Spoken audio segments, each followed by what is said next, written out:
Entro directamente en materia sobre el tema la familia y los medios de comunicación social. Chesterton, maestro de la paradoja, del humor y del sentido común, se sorprendía de lo absurdo de un mundo como el nuestro, que valora socialmente más la actividad de un educador que enseña la regla de 3 a 50 alumnos que la de una madre que enseña a su hija o a su hijo todo sobre la vida. Que un niño o un adolescente dedica semanalmente al consumo de la dieta suministrada por los medios de comunicación, televisión, internet, videojuegos, radio, revistas, supera ya ampliamente el horario escolar. Sin embargo, la atención de los padres y de los poderes públicos a los efectos sociales de la dieta mediática de los ciudadanos y especialmente de los niños y de los jóvenes es mucho menor que la preocupación por la escuela y los problemas de salud relativos a la alimentación. En esta conferencia me ocuparé de señalar algunos efectos en la familia y en la sociedad, efectos ya comprobados en algunos casos por la investigación. No pretendo alarmar ni caer en una denuncia estéril. Pretendo simplemente recordar a los padres la responsabilidad que tienen de gobernar el consumo familiar de los medios de comunicación, de modo que estos no solo no arruinen la familia, sino que se conviertan en un agente educativo para ellos y para sus hijos. Sé que me dirijo aquí a muchas personas que trabajan en asociaciones de orientación familiar, en asociaciones de familia, en asociaciones de radiotelespectadores, que eso es el motivo de la investigación que estamos llevando a cabo en algunas universidades para estudiar cómo podemos mejorar, hacer más eficiente la comunicación de estas asociaciones. Pero no me dirijo a ustedes en esta calidad en este momento, me dirijo a ustedes como padres de familia. Empiezo con unas consideraciones sobre lo que metafóricamente se podría llamar la enchilada mediática, algunas consideraciones sobre la tecnología, contenidos y cultura en relación a los medios. Circula en Internet uno de esos simpáticos mensajes con moraleja en referencia al rápido desarrollo del ambiente tecnológico mediático en que vivimos. Es a mí, se titula la píldora para internautas, cuyo texto les leo. Estaba descargando de iTunes descargando de iTunes un capítulo de Desperate Housewives para verlo en mi iPod Video mientras hablaba con un primo mío de Escocia con Skype. Entre tanto, transmitía por Bluetooth un documento Word desde mi móvil a la impresora y me preguntaba por qué rayos todavía no tengo el navegador satelital TomTom en mi Treo, fundamental para moverme por la ciudad en mi moto Vespa. Después he controlado en el Zagat del Treo los editoriales del Washington Post y me he informado rápidamente que en los cines de mi barrio no había ninguna película que me interesase para esa tarde. De repente, siempre en el Treo, me llega un despacho de agencia que dice: primer mensaje navideño del Papa. Hombre tecnológico sufre riesgo, atrofia espiritual. El irónico mensaje se refiere solo a la dimensión tecnológica de la influencia pervasiva de los medios, cuyos efectos cerebrales, bromas aparte, todavía desconocemos. No es mi propósito centrarme aquí en los aspectos tecnológicos y en sus posibles consecuencias en las personas y en la cultura, que son innegables y ambivalentes. Cada nuevo medio de comunicación introduce una ganancia cultural y conlleva simultáneamente una pérdida, como mostró McLuhan. Así, por ejemplo, la imprenta extendió la lectura a todos los estratos sociales y posibilitó la enseñanza universal obligatoria. A su vez, oscureció toda una cultura oral con su enorme riqueza. La televisión ha cambiado el modo de imaginar, de aprender y de razonar de la generación audiovisual, así como Internet está cambiando los hábitos de consumo de medios y los circuitos mentales de la generación digital. Estas transformaciones forman parte del desarrollo humano. La humanidad tarda generaciones en incorporarlas, asimilarlas y dominarlas. En ese proceso de asimilación, que es simultáneamente social y personal, se producen disfunciones y a menudo se paga un precio alto. Por ejemplo, el número de niños con desorden de déficit de atención, ADD, o con desorden de hiperactividad, se ha multiplicado exponencialmente. En Estados Unidos, los niños diagnosticados con ADD, con desorden de déficit de atención, eran 150.000 en 1970. En 1985 la cifra se había triplicado y en el 2000 eran 6 millones.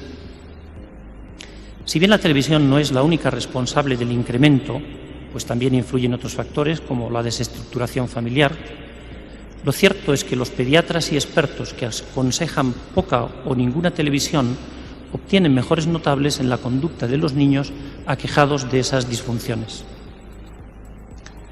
En las Navidades de hace algunos años, una compañía de aparatos electrónicos presentó un anuncio singular. El spot mostraba una familia completa, abuelos, padres e hijos, con los audífonos reunidos en la misma habitación y cada uno enchufado a un aparato. Uno escucha música con los audífonos, quien ve la televisión, otro se entretiene con un videojuego, quien con la computadora. Un titular sobre la imagen recitaba el sedante mensaje navideño de la compañía para las familias: paz en la tierra. Esta es la triste paz familiar de nuestra cultura mediática, cada uno inmerso en su mundo virtual y ajeno a los demás. Pero si con independencia de la tecnología pensamos en los contenidos que estos medios difunden, el panorama es aún más inquietante. Y de esto último, de los efectos de los contenidos, en cambio, se sabe ya bastante. En efecto, los estilos de vida, las actitudes y los criterios de valoración que los medios de comunicación difunden mientras informan y entretienen, ejercen una influencia para bien y para mal no inferior a la de la escuela o a la de la misma familia. Este desafío educativo para la familia no se puede ignorar ni dejar de acometer, eso sí, con sereno realismo. Pensemos, por ejemplo, en el tipo de familia representada en las teleseries, comedias de situación y dramas de mayor difusión internacional. Un estudio de 61 teleseries producidas en Estados Unidos, Gran Bretaña y Holanda y transmitidas en 9 canales holandeses en prime time, revela que mientras en Holanda el 27% de los hogares está formado con padres con hijos, esto solo acontece en el 8% de los hogares televisivos. El estudio está realizado en Holanda. En la muestra de 3 semanas de dramas y las comedias examinadas, solo 3 de las 61 series presentaban una familia nuclear como la relación configuradora principal. En la segunda parte de mi conferencia me ocupo de los contenidos de los medios y de sus efectos en la familia, resumiendo someramente una parte de la bibliografía científica que se ocupa de ello. Veamos primero, antes de entrar en el núcleo de la conferencia, algunos datos inquietantes. En una hermosa tarde de primavera, Matt, de 15 años, se lanza a la calle con una escopeta de cañones recortados, justo en el momento en el que la amigable policía vecinal patrulla la calle en su bicicleta. Matt dispara a bocajarro al policía, se apropia de su bicicleta, montado en ella, comienza a disparar indiscriminadamente a los viandantes.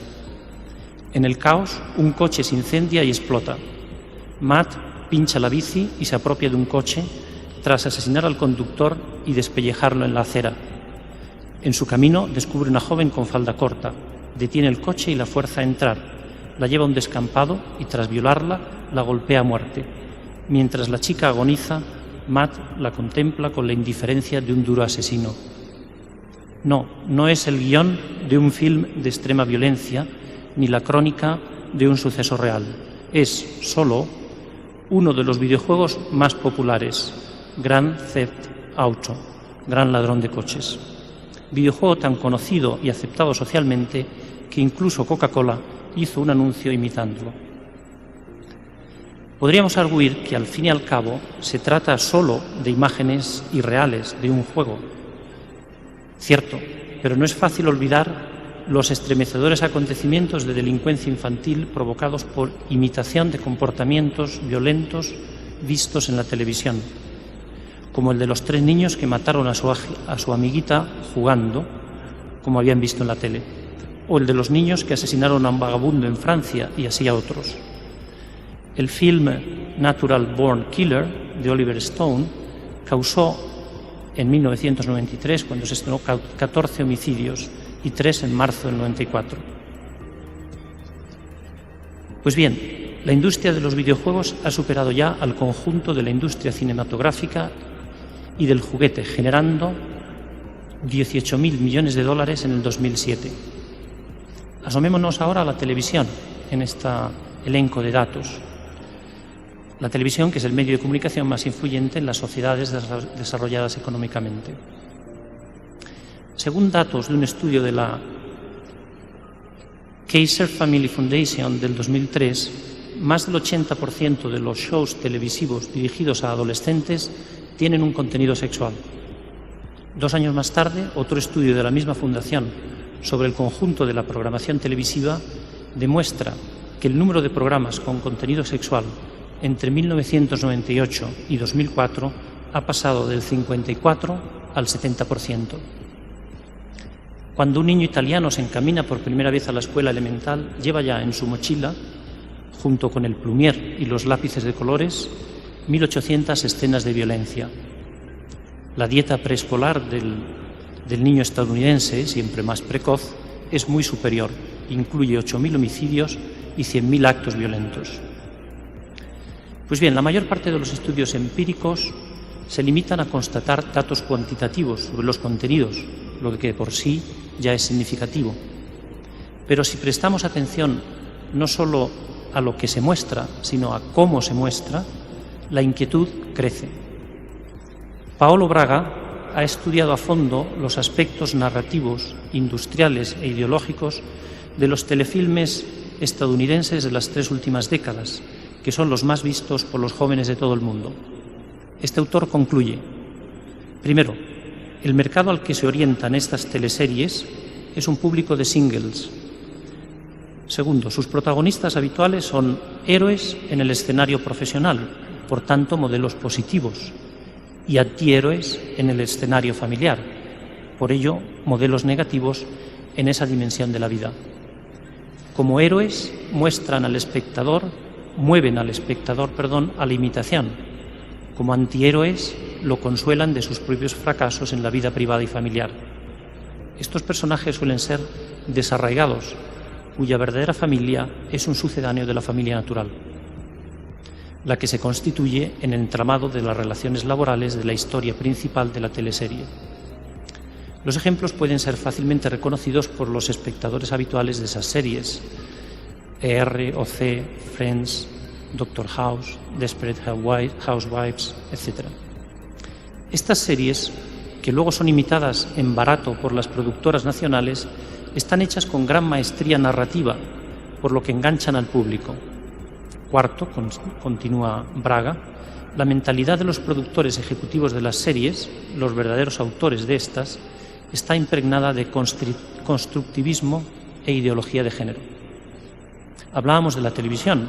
Podríamos tranquilizarnos pensando que los jóvenes de ahora son menos dependientes de la televisión gracias a Internet.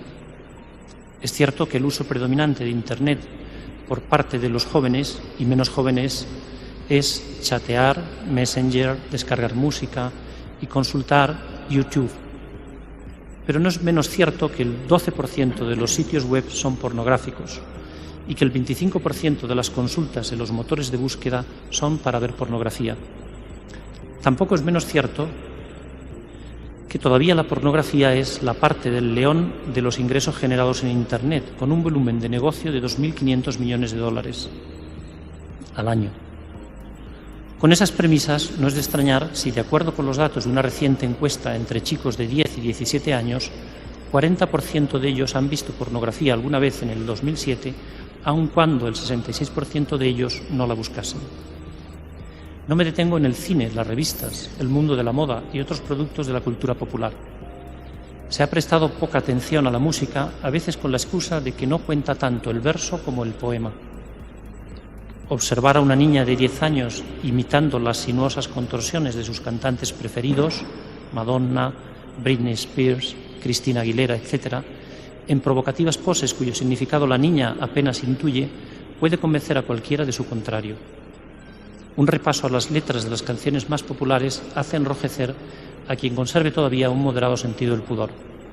Un estudio sobre los efectos de la música pop en la conducta sexual ha mostrado que el 40% de las letras contenían referencias sexuales explícitas y un 15% del total eran degradantes.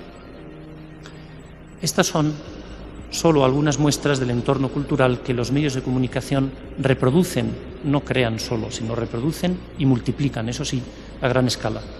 Hay estudios que pintan el problema con tintas más negras. A continuación expondré dos efectos sociales, cognitivos y psicológicos de los medios de comunicación que han sido avalados por estudios socioestadísticos. He llamado a estos dos efectos, con palabras de García Noblejas, el síndrome de Jabberwocky y el síndrome de Humpty Dumpty. El síndrome de Jabberwocky, veamos el primero. El nombre de este efecto está tomado de Alicia a través del espejo, la célebre niña de Lewis Carroll, tal como este autor que citaba antes, lo aplica para ejemplificar el efecto de desarraigo cultural que produce la televisión en particular, aunque se puede atribuir a la generalidad de los medios. Alicia está contemplando un raro poema que suena muy bien y exclama: «No entiendo casi nada de todo esto, pero me parece bastante bonito». Me refiero con este síndrome al hecho de que los medios de comunicación nos ofrecen una visión fragmentaria, parcial, a menudo contradictoria y siempre caleidoscópica del mundo y del hombre. Esta imagen no contribuye a que el hombre se comprenda mejor a sí mismo, desde luego. Esto sucede, por ejemplo, por la abierta contradicción entre los mensajes de programas que aparecen en el mismo medio en espacios diferentes.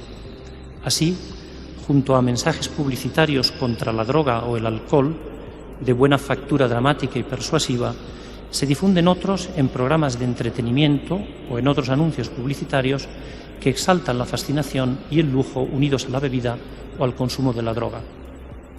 En un estudio de Davis y Mares sobre los efectos de los talk shows, los autores han encontrado una percepción muy distorsionada de la violencia en la sociedad. La investigación se llevó a cabo con una muestra de adolescentes de 3 colegios de segunda enseñanza, de prepa, en Carolina del Norte. Quienes siguen este tipo de programas se imaginan una sociedad mucho más violenta de lo que realmente es.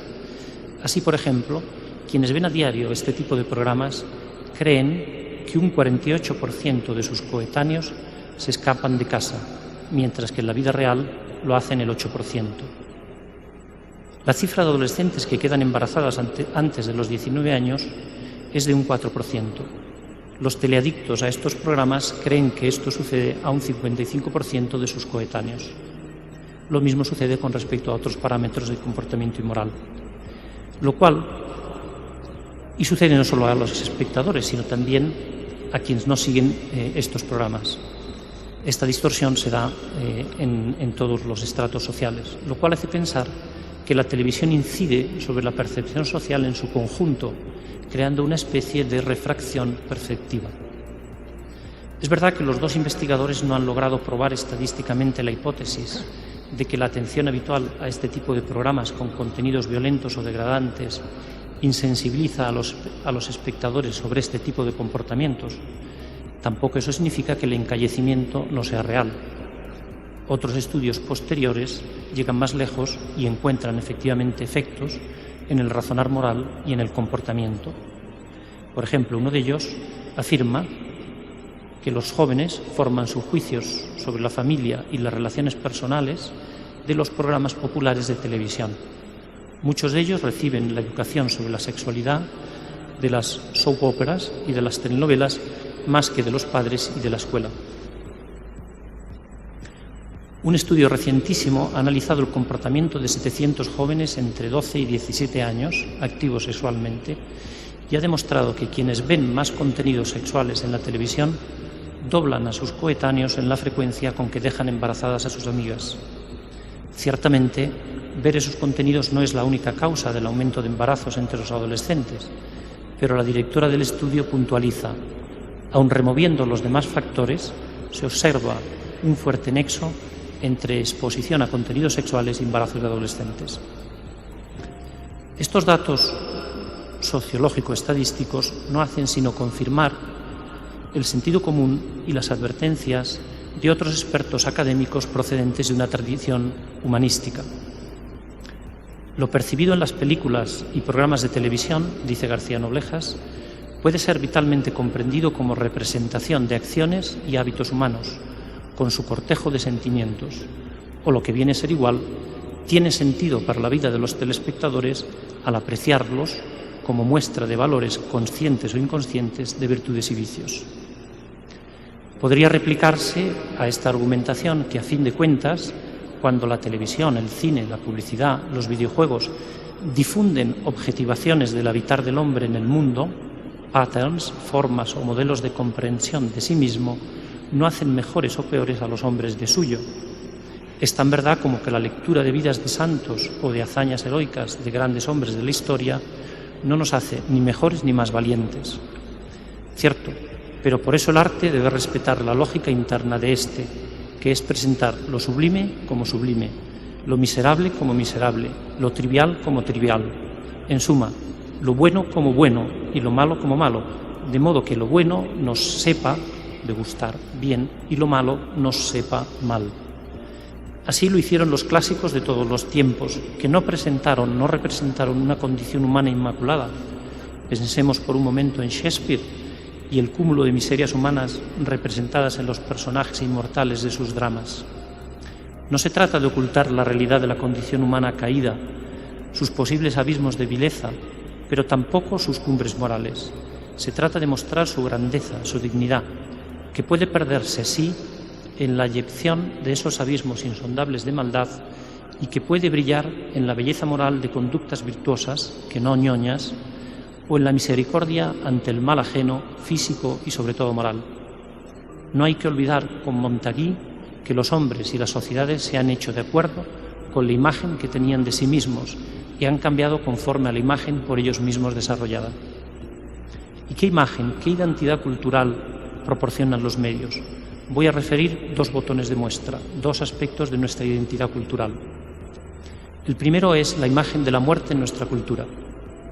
Hemos reparado en lo paradójico que resulta la trivialización de la muerte que produce ese mercado televisivo de la violencia, en contraste con el hecho de que la muerte real, no la de ficción, se oculta cada vez más en nuestra sociedad.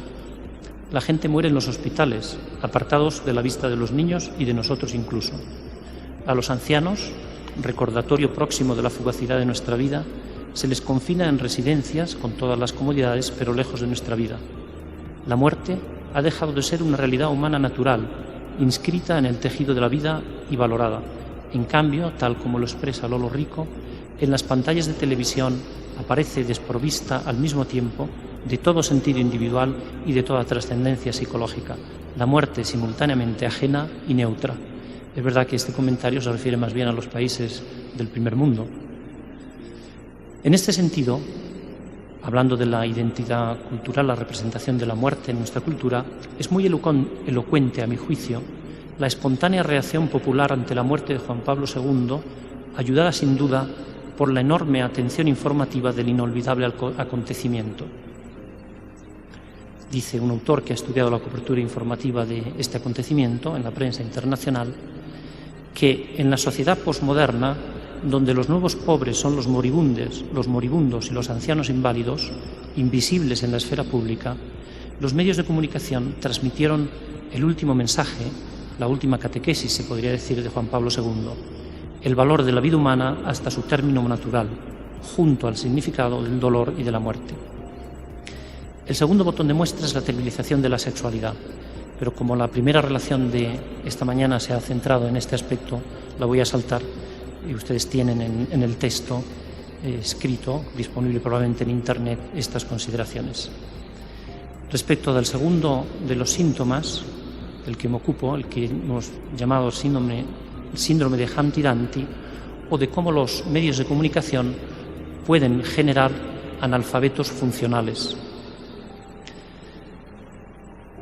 Humpty Dumpty es el título de una vieja canción británica infantil con cierta intención política y de sátira hacia algunos monarcas ingleses del siglo XVIII. El personaje es un huevo increíblemente fatuo e ignorante de su fragilidad. Alicia lo encuentra y discute con él acerca del significado de las palabras. Reproduzco el diálogo. Cuando yo uso una palabra, insiste Humpty Dumpty con un tono más bien desdeñoso, quiere decir lo que yo quiero que diga, ni más ni menos. La cuestión, responde Alicia, es si se puede hacer que las palabras signifiquen tantas cosas diferentes. La cuestión, zanja corto Humpty Dumpty, es saber quién es el que manda, eso es todo. Pues bien, entre los académicos que han estudiado los efectos de los medios está bastante demostrado el resultado empobrecedor del proceso de conocimiento de la realidad a través de estos. Es claro, por ejemplo, que el bombardeo informativo recurrente de sucesos normalmente conflictivos produce en las audiencias un efecto de falta de contextualización y de desconexión de la vida cotidiana.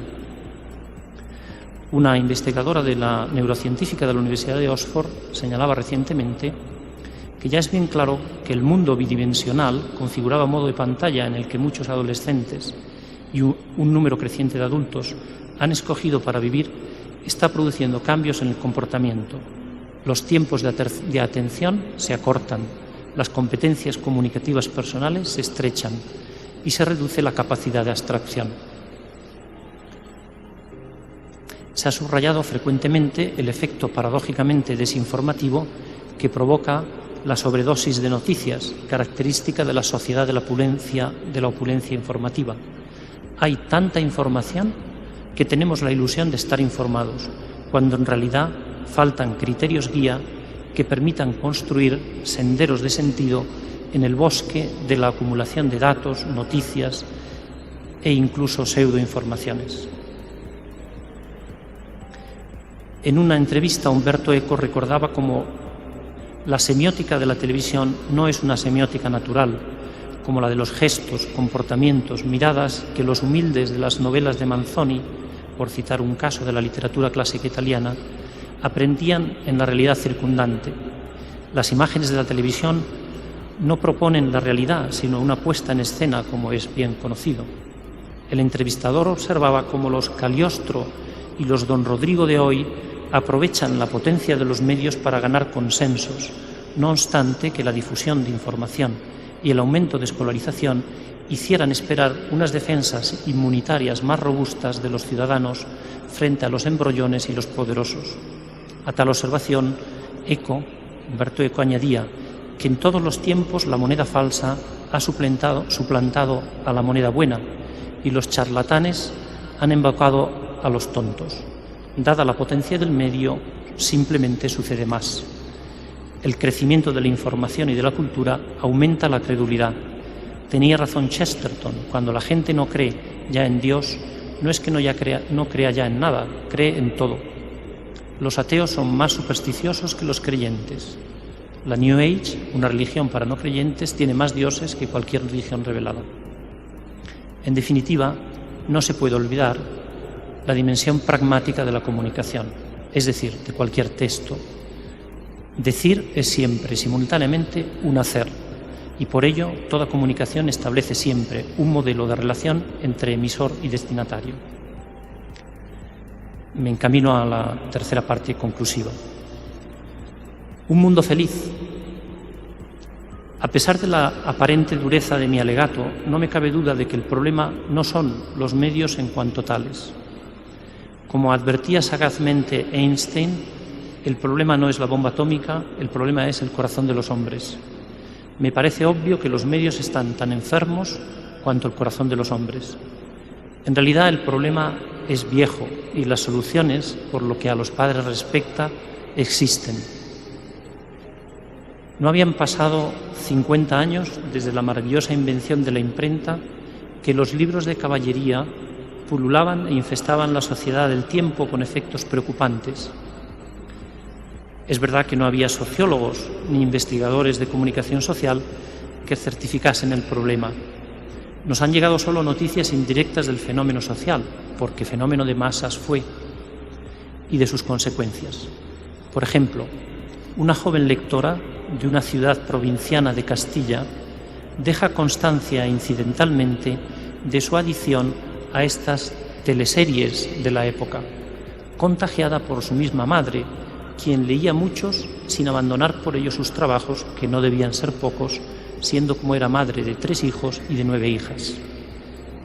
Dice la autora de este testimonio: yo comencé a quedarme en costumbre de leerlos, el testimonio es de 1562, y aquella pequeña falta que en ella vi me comenzó a enfriar los deseos y comenzar a faltar en lo demás. Ya parecíame no era malo con gastar muchas horas del día y de la noche en tan vano ejercicio, aunque a escondida de mi padre. El testimonio, por fortuna, nos ha llegado porque su autora es Teresa de Jesús, del libro de su vida. De las novelas de caballería, a duras penas sabríamos de su existencia si no fuera por el inmortal Quijote de Cervantes, novela de caballería escrita precisamente como parodia magistral del género de las novelas de caballería. La inolvidable escena del Quijote en el que la sobrina, el ama, el barbero y el cura hacen una hoguera con los libros culpables del daño tras la primera salida del Caballero de la Mancha es una buena respuesta del sentido común y de la sabiduría de los parientes y amigos del hidalgo Alonso Quijano en Aventuras Don Quijote de la Mancha. Ni que decir tiene que el cura y el barbero, con eruditas razones de quien conoce bien el paño, salvan de la quema algunos libros, más de los que la simplicidad del ama desearía. Serán precisamente los familiares del caballero andante quienes, sin saber de libros de caballería, pero con la ayuda de expertos amigos del Quijote, lo curarán de su mal. Ni unos ni otros piensan ni por un momento en quemar la biblioteca, tan solo eliminar con buen juicio el origen del mal, los libros dañinos. En clave moderna, diríamos, no hace falta arrojar la televisión de los hogares, ni siquiera los videojuegos, solo discriminarlos.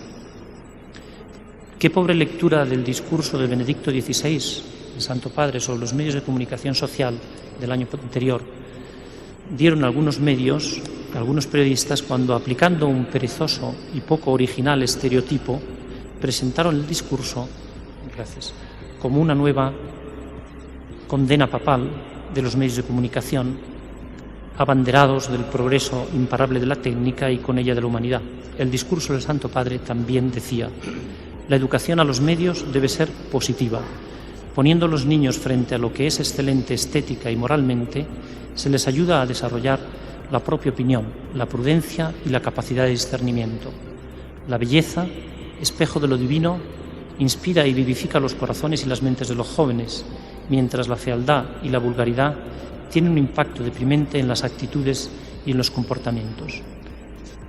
Estoy terminando. Deliberadamente no me he detenido a exponer recetas o medidas prácticas para los padres. Hay excelentes libros y prontuarios que orientan en este sentido. Entre ellos, señalo aquí, por su sencillez divulgativa y buen sentido, Raising Kids in the Media Age, criando niños en la edad de los medios, de Dave Dunlap. Algunas conferencias episcopales han proporcionado orientaciones pastorales a los fieles sobre un uso de los medios inspirado por criterios cristianos. Pero no bastan las recetas porque el desafío es muy grande. Gebner, uno de los investigadores de las influencias de los medios de comunicación más reconocidos internacionalmente, más respetados, decía: por primera vez en la vida del hombre, las historias acerca de la gente, de la vida y los valores no son contadas por los padres, la escuela, la religión u otros en la comunidad que tienen algo que decir, sino por un grupo de distantes conglomerados que tienen algo que vender. Las recetas sirven cuando hay un plan integral de salud, no cuando se busca solo eliminar los síntomas. Es necesario un replanteamiento de la tarea de educar a las nuevas generaciones. Hace falta un plan de choque. Es preciso convencerse a fondo de que la educación, no la instrucción, es la tarea más importante de los padres, de la escuela y de la sociedad en su conjunto. Nos encontramos ante una verdadera emergencia educativa, como decía Benedicto XVI en su sencilla, magnífica y esperanzadora carta sobre la tarea urgente de la educación. Hay que reinventar la cultura ante el desafío de cada nueva hornada de niños y jóvenes que se presentan ante las puertas de nuestro mundo esperando descubrirlo y comprenderlo.